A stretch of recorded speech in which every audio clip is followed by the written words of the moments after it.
바로가 갓난아이들을 다 죽이라고 했을 때 모세의 어머니 요게벳은 차마 갓난아이에게 죽음을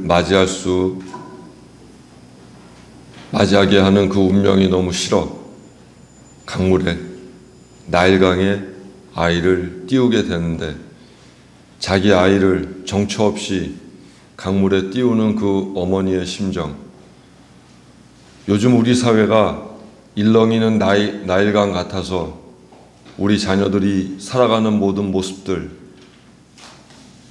모세의 모습과 그리 다르지 않습니다. 또 어릴 때야 엄마 아빠가 다 아이를 지켜줄 수 있지만 아이가 사회에 나가고 학교를 졸업하고 결혼을 하고 하면 엄마 아버지가 해줄 게 사실은 없습니다. 마음으로 그저 고민할 뿐 엄마 아버지가 해줄 것은 아무것도 없고, 다만 기도해주고 염려해주고 축복해주는 것밖에 없는 듯합니다. 오늘 이 노래가 바로 우리의 마음이 아닐까. 어버이날은 그냥 아이들한테 카네이션만 받는 날이 아니라 엄마로서, 아버지로서 아이에게 정말 축복하는 마음으로 기도하고 염원해 주는 날이라고 저는 또 생각을 합니다. 우리 이 찬양 부르면서 나일강물에 떠다니는 모세의 그 바구니처럼 어쩌면 그렇게 이 험한 세상 살고 있을 우리 자녀들에게 대하여 기도하는 마음으로 우리 이 찬양 부르겠습니다.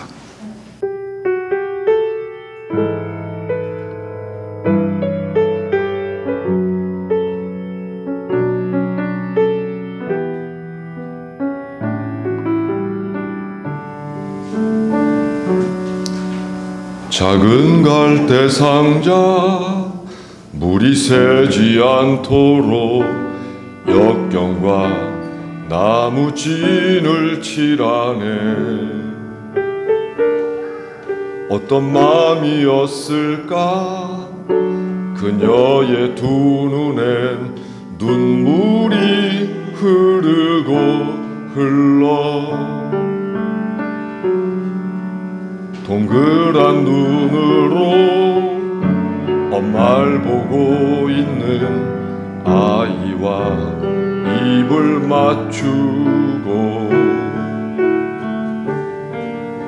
상자를 덮고 강가에 띄우며 간절히 기도했겠지. 정처 없이 강물에 흔들 흘러내려가는 그 상자를 보며 눈을 감아도 보이는 아이와 눈을 맞추며 주저앉아 눈물을 흘렸겠지. 너의 삶의 참주인, 너의 참 부모이신 하나님 그 손에 너의 삶을 맡긴다. 너의 삶의 참주인, 너를 이끄시는 주 하나님 그 손에 너의 삶을 드린다. 작은 갈대 상자 물이 새지 않도록 역청과 나무 진을 칠하네. 어떤 마음이었을까 그녀의 두 눈엔 눈물이 흐르고 흘러 동그란 눈으로 엄마를 보고 있는 아이와 입을 맞추고 상자를 덮고 강가에 띄우며 간절히 기도했겠지. 정처 없이 강물에 흔들흔들 흘러내려가는 그 상자를 보며 눈을 감아도 보이는 아이와 눈을 맞추며 주저앉아 눈물을 흘렸겠지. 너의 삶의 창주인, 너의 참부모이신 하나님 그 손에 너의 삶을 맡긴다. 너의 삶의 창주인, 너를 이끄시는 주 하나님 그 손에 너의 삶을 드린다. 너의 삶의 참주인, 너의 참부모이신 하나님 그 손에 너의 삶을 맡긴다. 너의 삶의 참주인, 너를 이끄시는 주 하나님 그 손에 너의 삶을 드린다.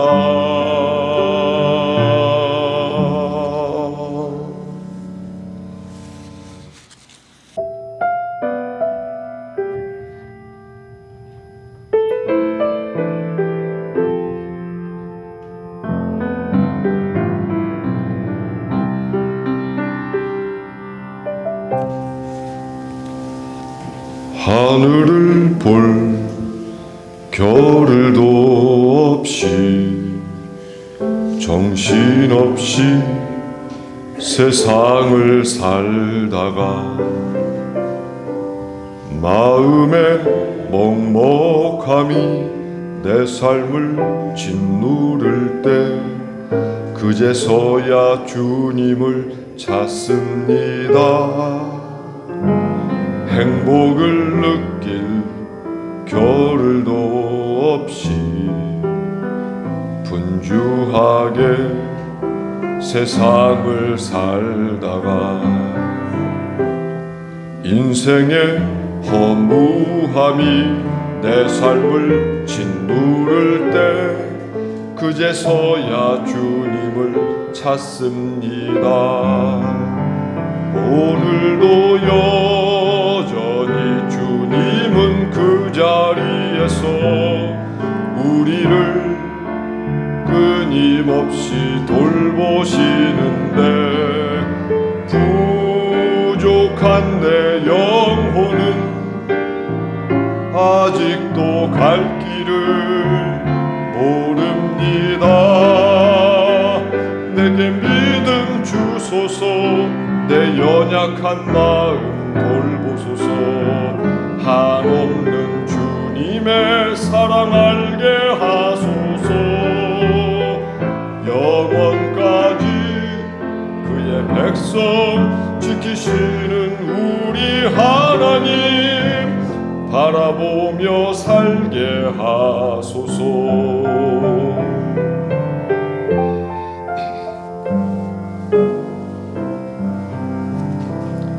하늘을 볼 겨를도 없이 정신없이 세상을 살다가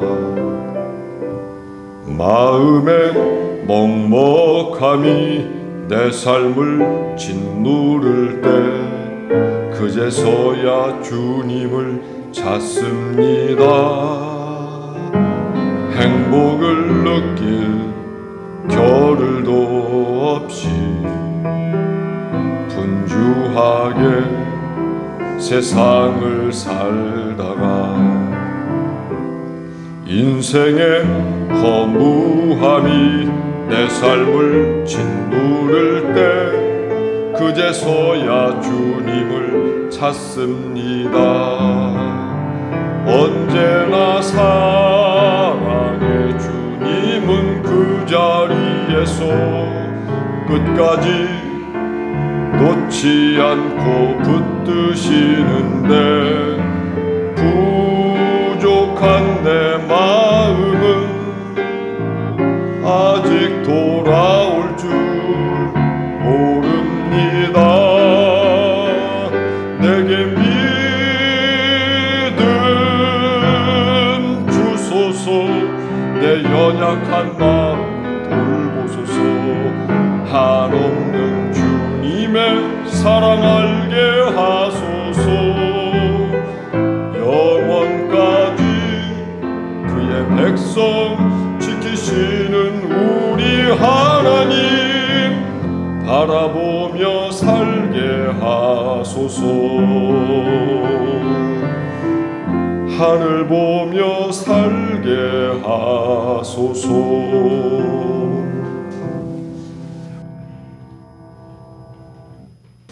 그래서 산새들은 이무일 내 나무 네 나무 따로따로 자기 나무를 가지지 않아서 어느 나뭇가지에서나 앉아서 날개를 쉬고 내 먹이 네 먹이 따로따로 자기 곳간을 가지지 않아서 배고프면 어디에서라도 입을 다신다.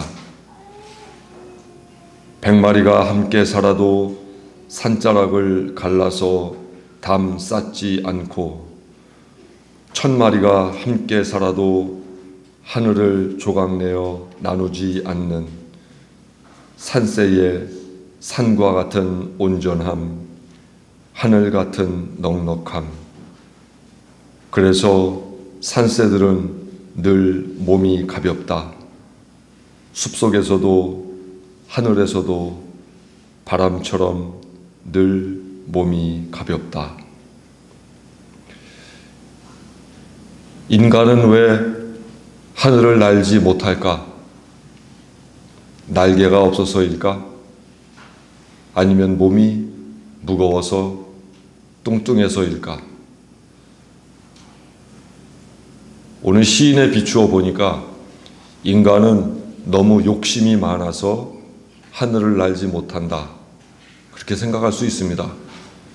새들은 먹이 갖고 싸우지 않는데 인간은 자기 몫을 챙기려고 싸우고 새들은 자기 땅을 주장하며 어떤 경계를 짓거나 담을 쌓지 않는데 자기 땅이라고 담 쌓고 벽을 세우는 건 인간밖에 없습니다. 그 담도 그 벽도 더욱더 크고 튼튼하게 지으려 인간은 노력합니다. 그래서 자기 몫을 누군가 조금이라도 가지고 가면 참지 못하고 이내 아귀다툼을 벌이다 보니 어쩌면 우리에게 있었을 큰 날개가 점점 작아져서 우리는 이제 몸이 무거워 걷는 것조차도 힘든 그런 짐승이 되고 말았습니다. 먹는 것 가지고 사는 터 가지고 싸우지 않는 산새가 더 완전한 존재이겠습니까? 아니면 늘 몇 푼 먹는 것 때문에 또는 사는 땅 때문에 다투고 싸우고 멱살 잡는 인간이 더 성숙한 존재이겠습니까? 여기에 계신 분들, 우리 갓난아이들 빼고 앞으로 50년 이내에 다 죽을 거 아닙니까?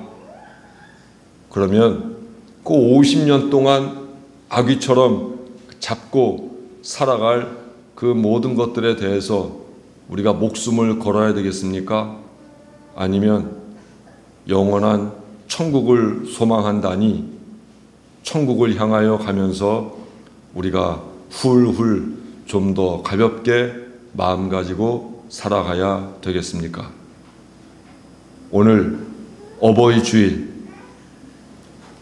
주일에 어버이는 어버이다운 마음으로 속을 더 비우고 탐욕스럽게 살지 않기로 결단하고 우리 자녀들은 어버이 바라보면서 바쁘다는 핑계로 어버이에게 해야 할 도리 다 하지 못하는 그런 불효자, 불효녀가 아니라 조금 덜 벌더라도, 조금 덜 바쁘더라도 어버이에게 도리를 다하는 그런 자녀들이 되기로 결단해야 되겠습니다. 앞에 있는 저도 그리 결단하겠습니다. 우리 교우들도 그리 결단해 주십시오. 이 예배가 결단의 예배가 되기를 간절히 바랍니다.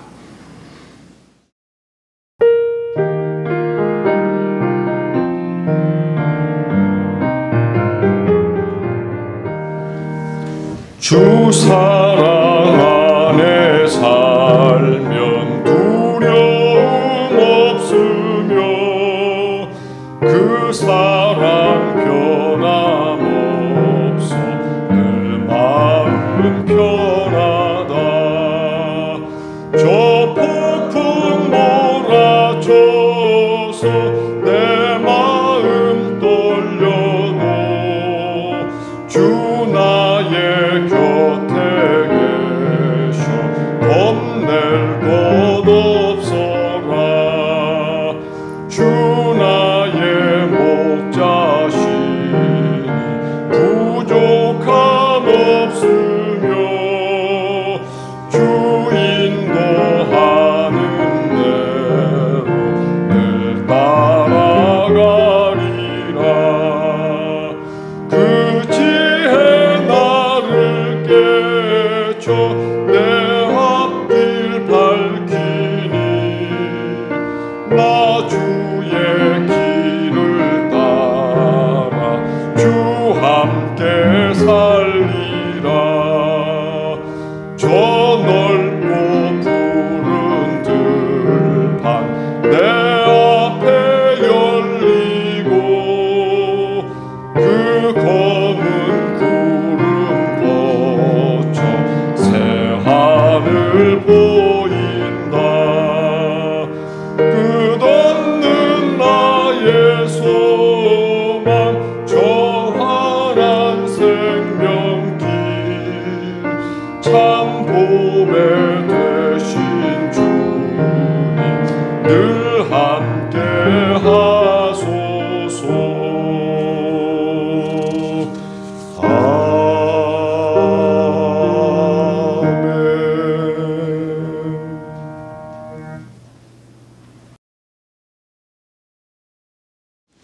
아멘. 하나님, 한 해 새로운 시작 알렸던 봄의 정취 기운 잃고 태양 더 높이 떠오르며 산과 들의 생명들 성장시키는 여름 일어서는 모습, 이파 사흘 뒤로 한 오늘 목도하고 있습니다.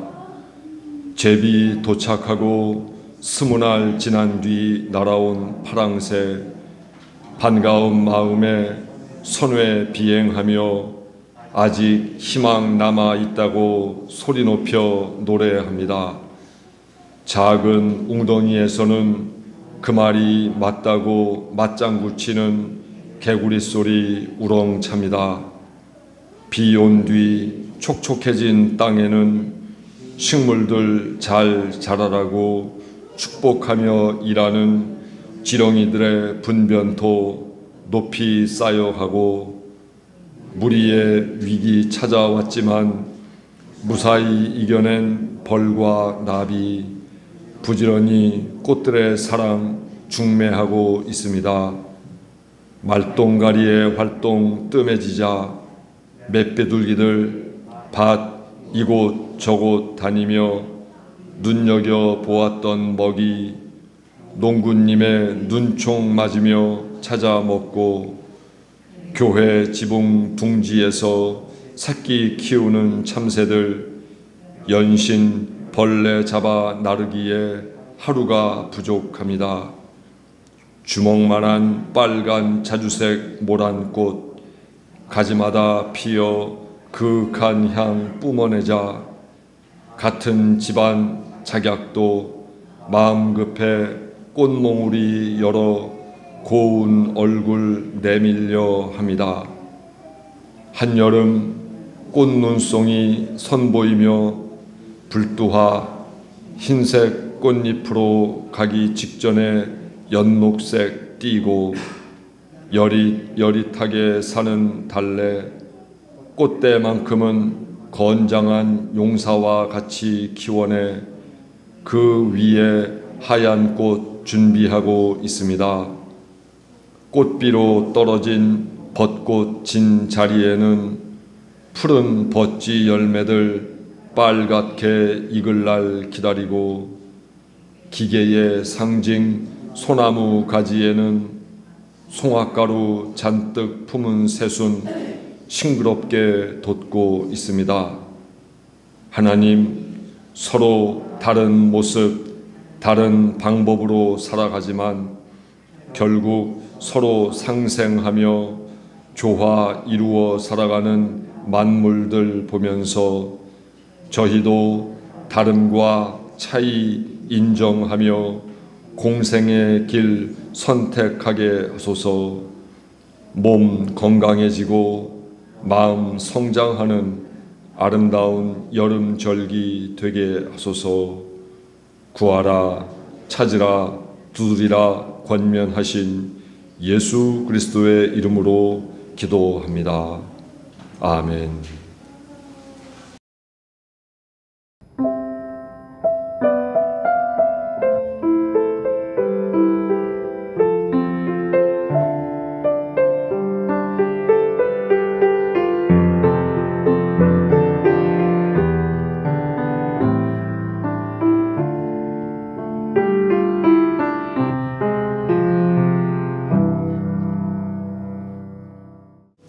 그리스도께서 우리를 해방시켜 주셔서 자유를 누리게 하셨습니다. 그러므로 굳게 서서 다시는 종살이의 멍에를 매지 마십시오.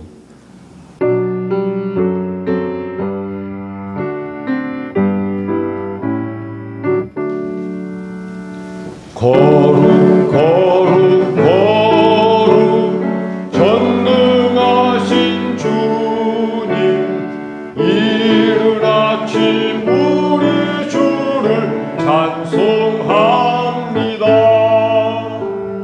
거룩 거룩 거룩 자비하신 주님, 성삼위일체 우리 주로다.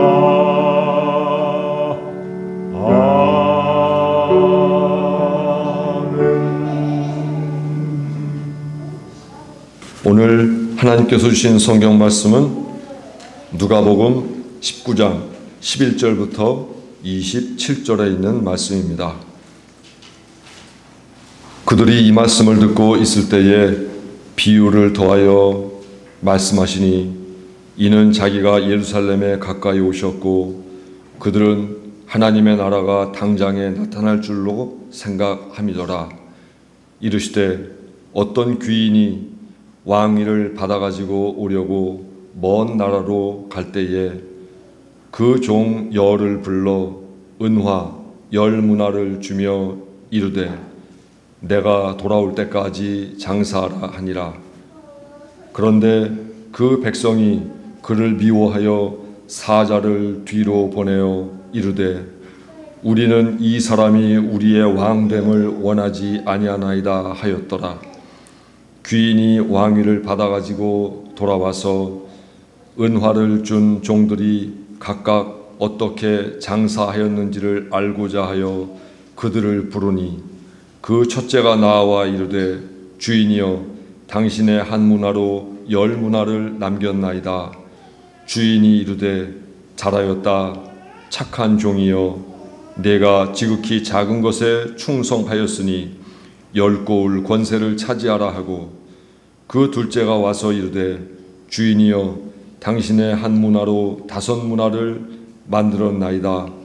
주인이 그에게도 이르되 너도 5고울을 차지하라 하고, 또 한 사람이 와서 이르되 주인이여 보소서, 당신의 한 문화가 여기 있나이다. 내가 수건으로 쌓아 두었었나이다. 이는 당신이 엄한 사람인 것을 내가 무서워함이라. 당신은 두지 않은 것을 취하고 심지 않은 것을 거두나이다. 주인이 이르되 악한 종아, 내가 네 말로 너를 심판하노니 너는 내가 두지 않은 것을 취하고 심지 않은 것을 거두는 엄한 사람인 줄로 알았느냐? 그러면 어찌하여 내 돈을 은행에 맡기지 아니하였느냐? 그리하였으면 내가 와서 그 이자와 함께 그 돈을 찾았으리라 하고 곁에 섰는 자들에게 이르되 그 한 문화를 빼앗아 10문화 있는 자에게 주라 하니 그들이 이르되 주여 그에게 이미 10문화가 있나이다. 주인이 이르되 내가 너희에게 말하노니 무릇 있는 자는 받겠고 없는 자는 그 있는 것도 빼앗기리라. 그리고 내가 왕됨을 원하지 아니하던 저 원수들을 이리로 끌어다가 내 앞에서 죽이라 하였느니라. 아멘.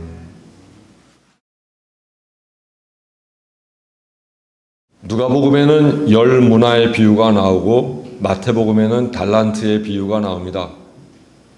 달란트의 비유에 대해서는 우리가 너무 잘 알고 있는데 10문화 비유에 대해서는 잘 모르고 있는 듯합니다.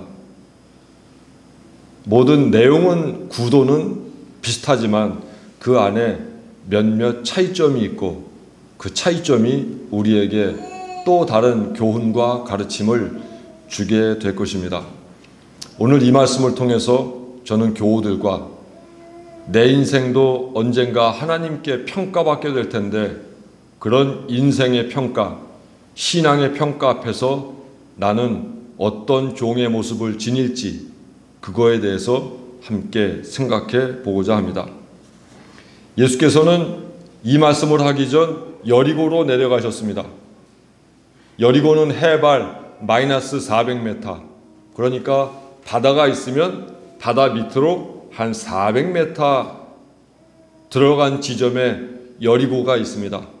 사해가 거기에 있고 그래서 대단히 낮은 곳이죠. 그래서 여리고로 내려가 거기에서 삭개오라고 하는 사람을 만나게 됩니다. 삭개오는 예수님을 만나면서 마음의 변화를 받아서 그는 이야기하죠. 내가 가난한 사람들에게 내 재산을 나누어 주고 또 4배나 보상하겠습니다 하니 예수께서 네 집에 구원이 임하였다 말씀하시고 있습니다. 삭개오가 회개했다, 믿음 생활을 잘했다, 그의 신앙이 깊어졌다, 이런 얘기는 없어요. 어떤 얘기가 있냐면 내가 내 돈을 가지고 가난한 사람을 돕겠습니다, 내가 잘못한 것이 있으면 4배나 보상하겠습니다 라고 말하니까 예수께서 내 집에 구원이 임하였다 라고 말씀하시고 있습니다. 이것은 누가복음에서 가르치는 구원의 방법, 구원의 길을 우리에게 가르쳐 줍니다. 즉 구원은 경제적인 용처, 경제적인 소비에 어떤 목적을 두었느냐에 따라서 달라질 수 있음을 우리에게 알려줍니다. 우린 이제까지 영적인 구원, 즉 예배만 잘 나오고 교회 잘 나오고 세례 받고 성경 공부하면 모든 신앙이 완성되는 걸로 알고 있지만 누가복음에서는 직접적으로 뭐라고 말하냐면 돈 잘못 쓰면 구원 못 받는다 이렇게 말하고 있어요. 그러면서 어리석은 부자의 비유를 들어서 내 곳간에 들인 내 곡물을 나를 위하여 내가 먹고 마시며 즐기리라.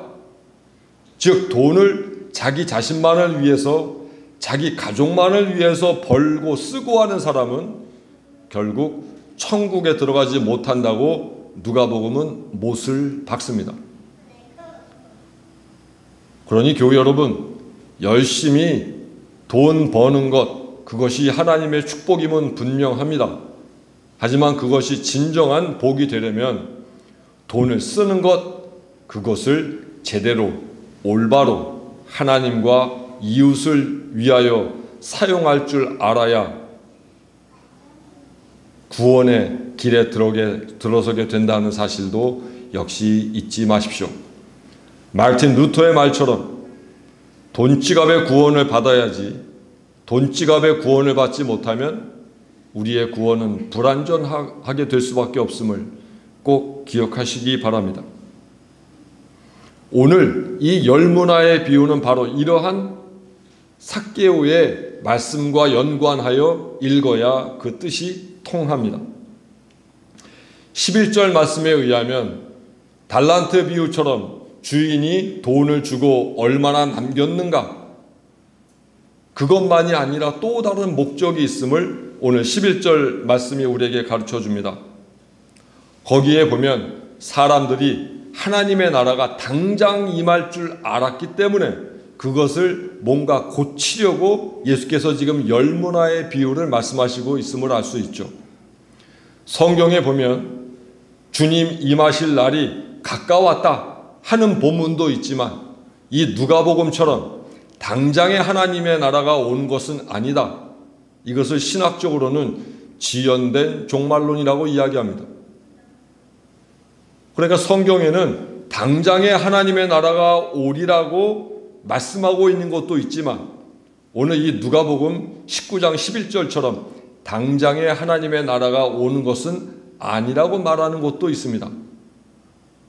그러면 그 상황을 잘 놓고 판단을 해야지 하나님 나라가 가까웠다 이 말만 가지고 재산 팔고 애들도 학교 보내지 않고 그저 기도원에 모여서 주님의 임하실 날만 기다리는 것은 오히려 이단의 가르침에 빠질 수 있는 것 꼭 기억하기 바랍니다. 지금은 어떤 때인가?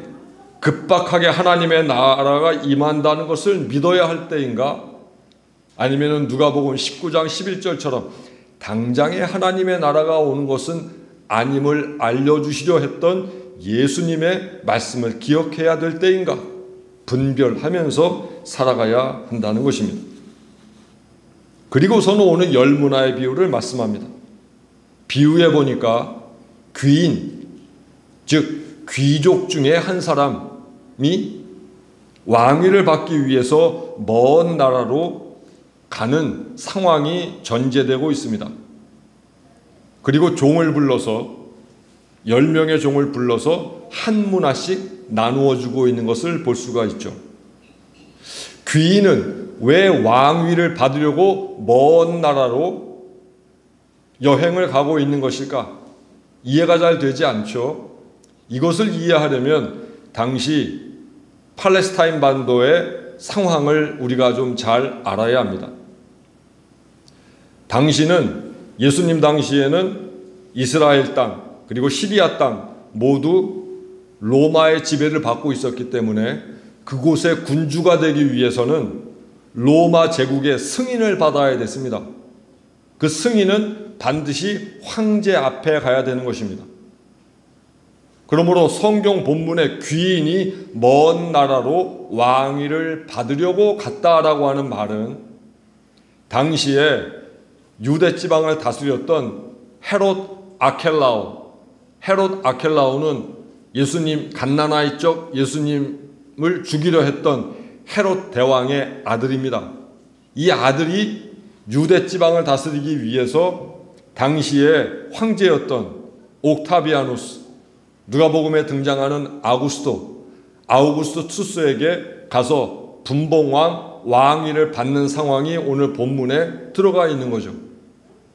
그래서 왕이 승인을 받고 돌아오는 그 상황, 정치적인 상황을 여기에서 말씀을 하고 있는 겁니다. 이 귀족이 지금 왕위를 받기 위해서 로마로 여행하고 있는 정황, 그 기간 동안에 종들에게 문화를 하나씩 나누어 주고 있다는 것이죠. 그러면 달란트는 얼마나 되고 문화는 얼마나 될까? 그 화폐 개념이 있어야지 뭔가 합리적인 추론이 가능하겠죠. 그리스 화폐에 보면 달란트가 있고 문화가 있고 드라크마, 렙돈이 있고 로마 화폐로 보자면 우리가 잘 아는 것처럼 데나리온, 아사리온, 고들란트가 있습니다. 이것의 화폐 단위를 보자면은 한 문화는 100데나리온, 데나리온은 성인 한 사람의 임금, 오늘날로 치면은 얼마 정도 되죠? 평균 한 10만 원 정도 잡는다면 문화는 100배니까 1000만 원 정도. 그러니까 이 귀인은 지금 당시에 종들에게 오늘날 돈으로 1000만 원씩을 나누어 주었다 그 말이죠. 그러면 장사하는데 1000만 원은 많은 돈입니까? 적은 돈입니까? 적은 돈이죠. 해서 누가복음 공동체는 대단히 가난한 사람들의 공동체였던 걸 알 수 있어요. 근데 마태복음에서는 달란트를 나누어 주죠. 그럼 달란트는 어떻게 되죠? 달란트는 60문화를 뜻하니까 1000만 원 곱하기 60 하면은 한 6억 되는 거죠. 그러니까 한 사람에게 한 달란트가 6억이니까 5달란트를 줬다는 거 얼마 준 거예요? 30억을 준 거죠. 2달란트는 12억. 한 사람에게는 6억. 화폐 단위가 그래도 꽤 크죠. 해서 마태복음은 부유한 사람들을 위해서 기록된 말씀인 것을 알 수 있어요. 그러니 우리가 마태복음, 누가복음을 읽을 때 단순히 그냥 은혜 받는 말씀으로 거기에다가 빨간 색연필 줄칠 게 아니라 바로 이런 정황. 마태복음에서는 이 부자들을 위해서 부자들이 잘 이해할 수 있는 단위의 말씀으로 하고 있고, 누가복음은 가난한 사람, 병든 사람, 소외된 사람, 특히 여성들을 위한 복음서이구나 라고 하는 걸 우리가 깨달아 알 수 있습니다. 그럼 여성들이 더 은혜 받는 말씀은 마태복음입니까? 누가복음입니까? 누가복음이겠죠. 그러니 여성들은 누가복음을 통해서 나와 더 가까운 예수 그리스도를 만날 수 있는 것이고, 가난한 사람들은 누가복음을 통해서 나에게 더 가까운 예수님을 만날 수 있는 것이고, 그래서 말씀을 읽을 때에도 이런 상황들을 염두에 두어야 되겠죠. 왕이 된 주인이 돌아와서 이제 환산을 합니다. 넌 얼마나 벌었고 넌 얼마나 벌었느냐 하니 첫 번째 종이 와서 주인님, 나는 10문화를 남겼습니다. 즉 주인님이 내게 주신 그 돈 가지고 내가 10문화, 즉 1억을 남겼습니다 라고 이야기합니다. 또한 두 번째 종이 와서 이야기하죠. 주인님, 나는 5문화를 남겼습니다. 1000만 원 가지고 5천만 원을 남겼습니다. 장사들 아주 잘했죠. 그러자 주인이 칭찬합니다. 10문화 남긴 종에게는 착하고 신실하였으니 너는 10고울의 권세를 받아라. 또 5문화 남긴 종에게는 너는 착하고 신실하였으니 5고울의 권세를 받아라. 마태복음에서는 그저 착하고 충성한 종이다라고 똑같이 칭찬하셨는데 누가복음은 다르게 칭찬하고 있어요. 그러면서 권세를 나누어 주고 있어요. 아까 맨 처음에 왕위를 받기 위해서 로마로 떠나는 그러한 모습도 정치적인 상황이 내포되어 있고, 지금 칭찬해 주는 이 상황에서도 정치적인 상황이 내포되어 있음을 알 수가 있죠. 마태복음과는 사뭇 다른 정황이 나타나 있습니다.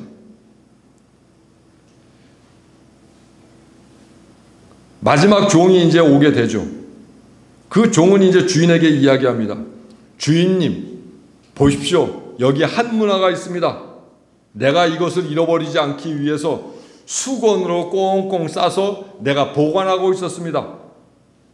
주인님은 엄한 분, 즉 야무진 분이어서 맡기지 않은 곳에서도 찾고 심지 않는 곳도 거두시는 분이므로 내가 무서워서 이와 같이 잘 잘 보관하고 있었습니다. 자, 돌려드립니다 하고 이야기합니다. 여기서 말하는 수건은 영어로는 행커치, 즉 조그만 손수건을 뜻합니다.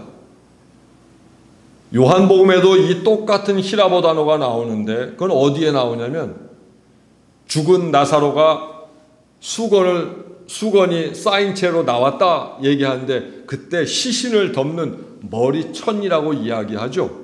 그렇게 보면은 아주 작은 천인 걸 알 수 있어요. 어쩌면 손수건이라고 하니까 휴대가 용이한 그런 간편한 천을 이야기하는 거죠. 여기서 문제되는 건 이거죠. 당신은 엄한 사람이어서 두지 않을 것을 취하고 심지 않은 것을 거두기 때문이다. 즉 주인은 불로소득도 잘 거둘 수 있는 사람이고 투자하지 않으면서도 재물을 거두어 들일 수 있는 사람이다. 이 말은 주인이 부정한 사람이고 권력을 잘못 오용하고 남용하는 사람이라고 하는 비판이 그 속에 내포되어 있습니다. 그리고 이것은 거의 항명에 가깝습니다. 반항적입니다. 주인은 종에게 이렇게 말할 수 없습니다. 당신은 내가 일하지 않아도 돈도 많은 사람이고 잘 걷어들이는 사람이지 제가 굳이 이걸 가지고 장사해서 잃어버려서 당신에게 손해 끼칠 이유가 있겠습니까? 그래서 자, 하나 받으세요. 돌려드립니다. 하는 거만한 태도가 지금 이 세 번째 종에게 보이고 있다는 거죠. 그러자 이 주인이 화가 났습니다. 악한 종아, 내 입에서 나온 말로 내가 너를 한번 심판하게 보겠다. 내가 엄한 사람이라서 두지 않은 것을 취하고 심지 않은 것을 거둔다고 했지. 그렇다면 어찌하여 내 돈을 은행에 맡겨서 이문을 남기지 않았느냐 하면서 그 한 문화를 뺏어서 10문화 남긴 사람에게 줘버려라 하고는 말씀 끝에 있는 자는 더 받겠고 없는 자는 있는 것까지 빼앗기리라 말씀하고 있어요. 이 말씀을 통하여 이제 몇 가지 차이점을 추려보겠습니다. 첫 번째, 지급 액수죠. 마태복음에서는 5달란트, 2달란트, 1달란트를 종들에게 주었죠. 하지만 누가복음에서는 공평하게 1달란트씩을 종들에게 주었음을 알 수 있습니다. 두 번째, 지급 방법이죠. 마태복음에서는 사람의 재능에 따라 차등을 두어서 지급했습니다. 5, 2, 1. 그런데 누가복음에서는 공평하게 나누어 주었습니다. 한 문화씩. 그래서 누가복음을 보면 일종의 평등과 보편을 지향하는 공동체임을 알 수 있고, 마태복음은 요즘 정치권에서 유행하는 능력주의에 기인하고 있음을 알 수 있습니다. 즉 능력 있는 사람에게 더 많은 걸 맡겨서 일할 수 있도록 하는 게 마태복음 상황이고, 사람이 능력이 어떻든 공평하게 한 문화씩 나누어 주자고 하는 이런 보편성이 누가복음의 기준인 것을 알 수가 있죠. 세 번째, 평가 방법이죠. 마태복음에서는 5달란트를 남겼든 2달란트를 남겼든 공평하게 착하고 충성된 종아 똑같이 칭찬하고 있지만, 누가복음에서는 차등을 두어서 거둔 결과에 대하여 10문화 남긴 사람에게는 10고울의 권세를, 5문화 남긴 사람에게는 5고울의 권세를 주고 있어요. 자, 그러면 여기서 한번 보시죠. 마태복음은 차등을 두어서 지급한 다음 평등하게 평가하고, 누가복음은 평등하게 지급한 다음 차등을 두어서 평가하고. 그러면 공통적으로 이 모든 과정들을 보면은 어떤가요? 결국 평등이라고 하는 요소와 차등이라고 하는 요소가 그 속에 골고루 배치되어 있음을 볼 수 있죠. 공통적으로 부여받은 재능과 삶을 정확하게 선용하고 노력해야 된다. 그래서 결국은 좋은 결과를 얻어야 한다. 이것은 공평하게 공통적으로 우리에게 알려주고 있습니다.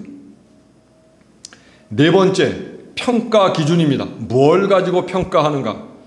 좀 전에 남긴 돈으로 평가하는 것은 물론 14절 한번 보십시오.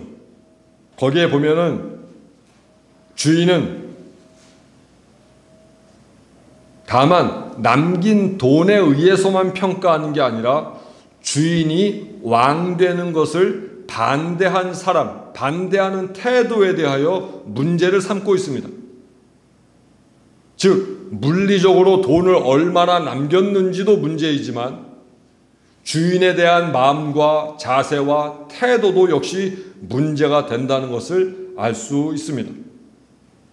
14절 말씀에 기인해 볼 때 이 세 번째 종은 주인을 신뢰하지 않았습니다. 오히려 주인에게 반항적이었고 주인을 오판했습니다. 주변의 다른 패거리들처럼 주인을 미워해서 그 주인이 왕되는 것을 반대했습니다. 그는 충성스럽지도 않았고 신실하지도 않았고 부지런하지도 정직하지도 않았습니다. 이것은 종으로서의 자세가 아닙니다. 종은 자기의 몸과 인생, 자기의 소유, 모든 것이 다 주인의 것임을 인정하는 사람, 그 사람이 진짜 종인데 이 종은 주인에게 소속된 사람이 아닌 것처럼 행동을 했습니다. 우리 입장에서 보아도 그의 말은 참 뻔뻔스럽고 말 같지 않은 말이었습니다. 또한 표면적으로 보자면 이 종의 말은 대단히 소극적인 인간의 항변에 불과합니다. 이 돈으로 잘 수건에 싸서 제가 보관해 두었습니다. 이 소극적인 인간이에요. 무사 안일한 인간의 전형입니다. 하나님은 그런 모습에 대하여 반대합니다. 이왕 주어진 삶 적극적으로 선용해 보라는 것입니다.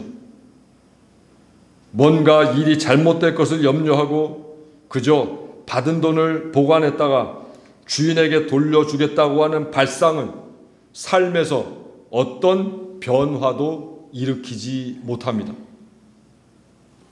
그런데 악하고 소극적인 이 종의 말이 더 야비한 이유가 있습니다.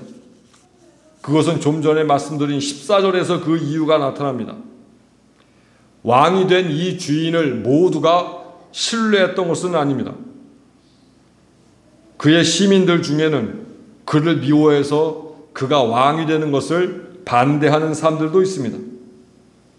겉으로는 복종하는 채 하면서 주인이 왕이 되는 것을 반대했고 이 종은 왕이 되면 자기가 살 길을 찾기 위해서 한 문화를 가지고 보관해 두었다가 돌려주면서 목숨을 부지하고자 하는 이중적인 행태를 보이고 있다고 하는 것입니다. 이런 상황에 비추어 볼 때 주인님은 야무진 분이라서 엄한 분이라서 거두지 심지도 않고 거두실 거고 맡기지 않은 것도 찾으실 거라고 하는 이 말은 대단히 야비하고 기회주의적인 말인 것을 알 수가 있습니다. 즉 주인이 왕이 돼도 살 길을 찾고 주인이 왕이 되지 못해도 살 길을 찾으려고 하는 이 야비한 종의 모습이 오늘 본문에 나타나고 있습니다.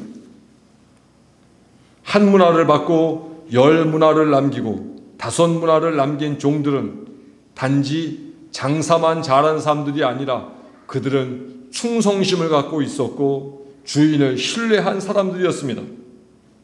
아무것도 남기지 않은 마지막 종이 반면교사라면 10문화, 5문화 남긴 종들은 정면교사라고 할 수 있습니다. 반면교사는 심지도 않고 잔꾀나 쓰는 그래서 변명이나 하는, 그래서 있는 것마저도 빼앗기는 종이라면, 정면교사는 열심히 충성하여 10문화 또는 5문화를 남기려 애썼고, 주인이 자기에 대하여 신뢰하고 맡긴 것에 대해서 감사하면서 내게 주어진 시간과 재능과 재물을 어떻게 하면 가장 잘 선용할 수 있을지에 대해서 늘 연구하고 고민하고 애쓰는 그런 사람, 그런 종들이었습니다. 오늘 우리는 이 말씀을 통해서 우리는 내게 주어진 인생, 내게 주어진 삶, 부여받은 재능, 그리고 지금 내가 가지고 있는 재물, 남은 세월, 어떻게 살아야 될지에 대해서 고민하고 또 고민해야 합니다. 새 정부가 들어서면서 집값이 1년여 만에 올랐다고 하니까 사람들이 기뻐하다가 그에 따르는 세금을 조금 더 낸다고 해야 되니까 세금 폭탄이라 하면서 자기 자신의 인생을 불행해합니다. 집값이 오르면 행복해하고 세금을 더 내야 된다고 하면 불평불만하면서 자기 인생을 깔아앉히고, 영원하신 하나님을 믿는 우리 그리스도인이 집값에 의하여 하나님의 은총이 있다, 또는 하나님이 은총을 가져가 버렸다, 뭐 이렇게 말해서야 어찌 우리가 그리스도인일 수 있겠습니까? 그리스도인은 그러한 작은 수치에 의하여 지배받는 사람이 아니라 내 삶 통째에 대하여 평가하는 그런 사람이 되어야 할 것입니다. 내 인생은 어떻게 살다가 어떻게 죽을 것인가? 앞으로 내 인생은 얼마나 남았을까? 저는 오늘 모란꽃이 이렇게 핀 것을 보면서 또 메발톱이 핀 것을 사진으로 찍어 오늘 주보에 남기면서 어제 문득 그런 생각을 했어요. 나도 이제는 이 메발톱을 몇 번 더 볼 수 있을까? 우리 교우들은 저기 위에 심겨진 목련꽃을 몇 번 더 보면 하나님 나라로 가게 될까? 영원 무궁할 것 같은 우리 인생 금방 끝납니다.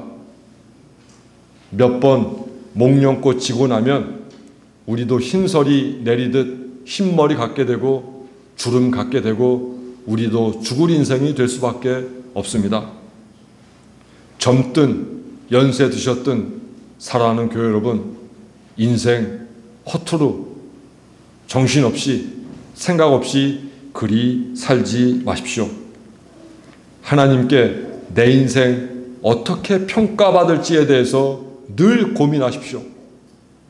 그래야지 우리가 갈짓자 행보로 인생 살지 않고 주님 보여주시는 표대를 향하여 똑바로 살아갈 수 있습니다. 없어도 되는 것에 대해서 목숨 걸지 말고 없으면 안 되는 것에 대해서 목숨을 거십시오. 그리고 하나님 앞에서 평가받을 것에 대해서 목숨 걸고 하나님께서 평가하시지 않는 것에 대해서는 목숨 걸지 마십시오. 하나님은 신실한 마음으로 씨앗을 심고 물 주고 자라게 하려고 노력하는 사람에게 은총을 더하실 것입니다. 그 사람이 더 이상 이 세상에 있을 필요 없는 이에 대해서는 목숨도 빨리빨리 거두어 가실 겁니다. 하지만 그 사람이 이 세상에 꼭 필요하고 하나님의 뜻을 이루기에 그 사람이 꼭 필요하다 하면 건강도 주실 것이고 하나님이 그 사람에게 일을 할 수 있는 물질도 허락해 주실 겁니다. 무엇이 먼저인지에 대하여 꼭 기억하십시오. 나의 삶은 하나님께 어떻게 평가받을 것인가에 대하여 하루하루 신실한 모습으로 고민하며 살아가길 바랍니다. 언젠가 하나님이 우리와 만나게 되실 때 나는 어떻게 평가받을 것인가 기억하며 이 어버이날, 어버이는 어버이로서 자녀는 자녀로서 다시 한번 인생을 반추해 볼 수 있는 귀한 계기가 되기를 간절히 바랍니다. 기도하겠습니다. 하나님, 마치 영원 무궁토록 살 수 있는 것처럼 교만했던 저희들, 무지했던 저희들 용서하여 주옵소서. 결혼을 하고 갓난아이가 태어났을 때에는 마치 그 아이가 자라지 않고 늘 그 모습일 것처럼 그렇게 정신을 쏟지만 눈을 몇 번 감고 뜨고 나니, 잠을 한 번 자고 나니 어느덧 아이는 10대가 되어 있고, 그리고 일하고 집에 돌아오니 어느덧 아이는 20대가 되어 있고, 그리고 밥을 몇 번 더 먹으니 내 아이도 환갑이 넘어버린 상태가 되는 우리 인생인 것을 잊지 말게 하옵소서. 주어진 이 시간을 더욱 감사하게 여기며 살게 하시고, 이왕 인생 사는 것 하나님 앞에 좋은 평가 받으며 살아가는 그리스도인으로 살아가게 하옵소서. 감사하며 예수 그리스도의 이름으로 기도합니다. 아멘.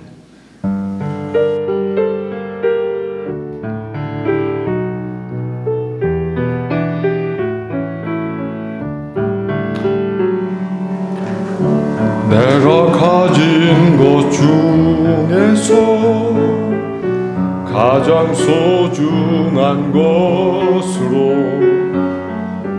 우리 사는 동안에 가장 소중한 주님께 기꺼이 드리네. 모두 드리네. 넉넉히 받으실 주께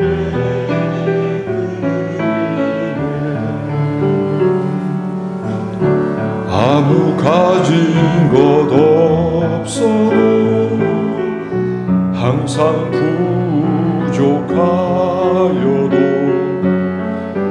약한 이 몸을 높이어 가장 큰 일을 맡기셨네.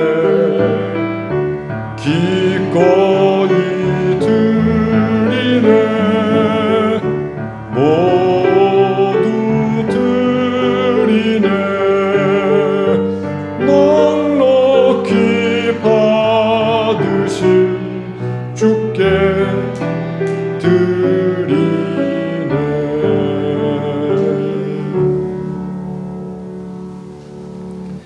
햇빛과 물과 공기를 값없이 주신 하나님, 지난 한 주간 잘 먹여주시고 잘 재워주시고 일할 때 지치지 않게 힘주신 하나님, 모든 은총 감사하여 이 시간 저희의 마음 담아 예물 바칩니다. 기뻐 받으시옵소서.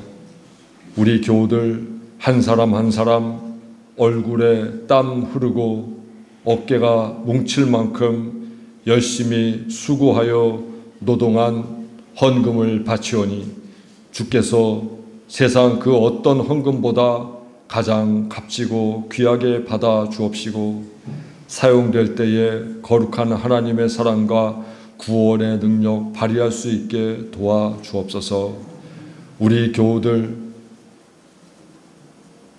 신실하고 정직하게 수고하는 것만큼 세상에 살며 부족함 없도록 주께서 늘 채워주시고, 수고하는 모든 노고들이 선한 열매로 결실할 수 있도록 언제나 성령으로 동행하여 주옵소서. 여기에 모인 우리 모두에게 주께서 은총과 강건함 더하시기를 원하옵고 예수 그리스도의 이름으로 기도합니다. 아멘. 함께 인사하시죠. 좋은 열매를 풍성히 맺으며 살겠습니다.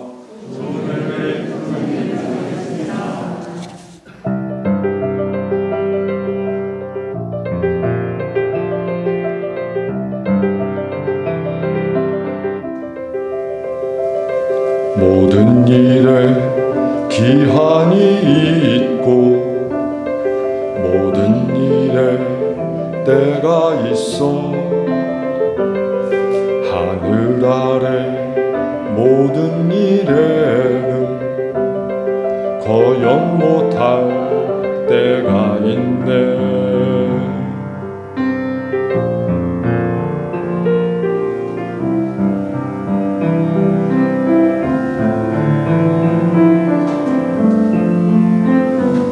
살고 죽고 뿌리고 거두고 병이 들고 고쳐주고 울고 웃고 슬플 때와 춤을 추는 때가 있네. 던져버릴 때와 거두어 드릴 때 품에 안을 때와 멀리 할 때 찾고 잃고 지킬 때와 던져버릴 때가 있네.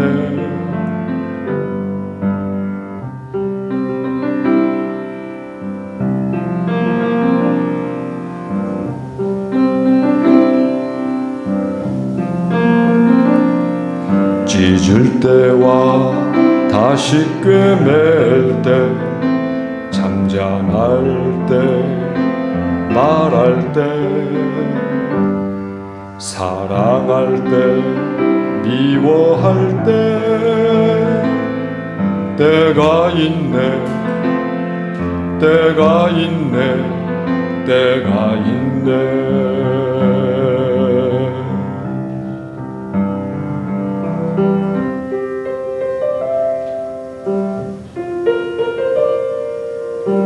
모든 일에 때가 있네.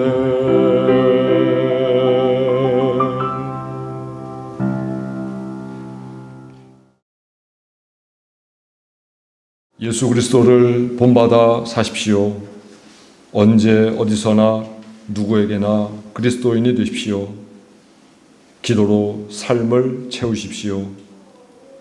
주어진 인생 어떻게 선용할지 고민하십시오. 하나님께 후한 평가를 받도록 애쓰십시오. 무엇보다 매사 착하고 신실한 그리스도인으로 사십시오.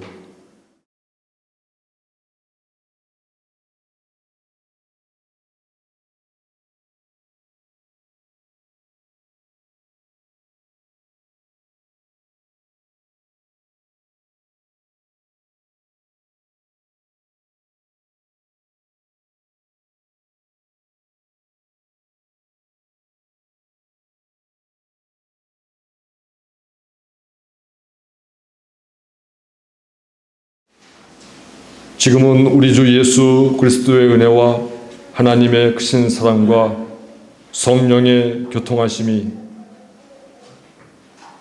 어버이 주일을 맞이하여 어버이는 어버이로서 맡은 자리 더 건강하게 오래도록 그리고 하나님께 복받으며 자녀들을 축복하는 마음으로 장수케 하시고 자녀된 이는 자녀로서 어버이를 잘 섬기며 하나님께서 맡겨주신 모든 자리에서 어버이의 자녀답게 하나님의 딸 아들답게 살고자 하는 원천 신앙 공동체 우리 모든 식구들 머리 위에 지금부터 영원토록 함께 하시옵기를 간절히 축원하옵나이다. 아멘.